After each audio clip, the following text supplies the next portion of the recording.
Inzwischen war das so, als hätte ich nie woanders gelebt. Ich hatte mich daran gewöhnt, dass ich mehrmals am Tag den Sand auf der Veranda und im Haus zusammenkehren musste. Und für die viele Wäsche hatte ich einen Pakistani eingestellt, der einmal in der Woche kam und Hemden, Hosen und Kaftane bügelte. Es war ein sehr, sehr netter Mann, der großes Heimweh nach zu Hause hatte. Und der, bevor er seine Arbeit begann, ein Foto von seiner Frau und seinen 3 kleinen Kindern neben dem Bügelbrett aufstellte. Ich fand das sehr berührend. Mein Beruf machte mir wirklich sehr große Freude. Und die Kinder vergötterten mich. Sie liefen mir im Camp nach, wie dem Rattenfänger von Hameln. Und es kam auch oft vor, dass ein Kindergartenkind bei uns übernachtete. Dabei wünschte ich mir nichts sehnlicher als auch ein eigenes Kind. Aber ich wurde einfach nicht schwanger. Im Gegenteil, eine der Lehrerinnen, sie hatte schon 4 Kinder und war über 40, war plötzlich schwanger. Und noch eine andere ältere Frau mit großem Sohn erwartete ein Baby.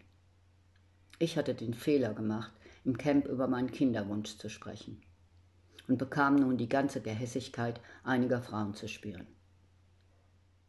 Dusche schön, parfümier dich und dann schicke ich dir meinen Mann vorbei, war noch eine der nettesten Bemerkungen. Es war wirklich merkwürdig.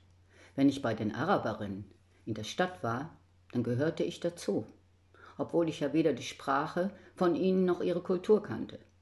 Sie nahmen mich auf und behandelten mich, als sei ich eine von ihnen. Herzlich, warm, offen und ohne Vorbehalte. Da ich viel Zeit zum Malen hatte, verschenkte ich einige meiner Bilder an die Frauen und ich bekam sofort etwas zurück, obwohl ich das entschieden ablehnte. Eine schenkte mir einmal einen breiten Goldreif und eine andere, die bemalte immer meine Hände mit Henna. Henna wird ja von einem Busch gewonnen, dessen getrocknete Blätter zu einem grünen Pulver zerstoßen werden.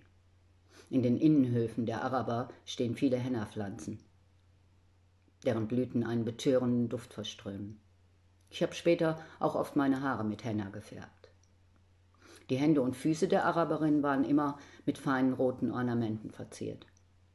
Und dazu trugen sie unzählige Ketten, Armbänder und Ringe von dem hochwertigen Gold, das es auf den Märkten der Stadt in großer Auswahl zu kaufen gab. Ich war mit Frank inzwischen ja auch schon oft dort gewesen und besaß auch sehr, sehr schöne Schmuckstücke. Am besten gefiel mir eine rot-goldene Sure, die ich an einer gedrehten Goldkordel um den Hals trug. Eine Goldplatte, auf der in Reliefart arabische Zeichen eingetragen waren. Es war übrigens egal, was man auf dem Suk kaufte, ob es ein Ring war, eine Kette oder ein Armband, mit Steinen oder ohne. Der Händler warf das Stück auf eine Waage und berechnete nur den Goldpreis. Die Verarbeitung spielte überhaupt keine Rolle. Wie alle Frauen hatte ich inzwischen auch meinen Vornamen in arabischer Schrift von einem Goldschmied anfertigen lassen. Meine lieben Zuhörer, ich bedanke mich ganz herzlich bei euch für euer Interesse an meiner Geschichte. Und es freut mich sehr, dass euch auch die Gedichte gefallen, die ich euch vorlese. Ich finde es nämlich so wichtig, dass diese Literatur nicht in Vergessenheit gerät.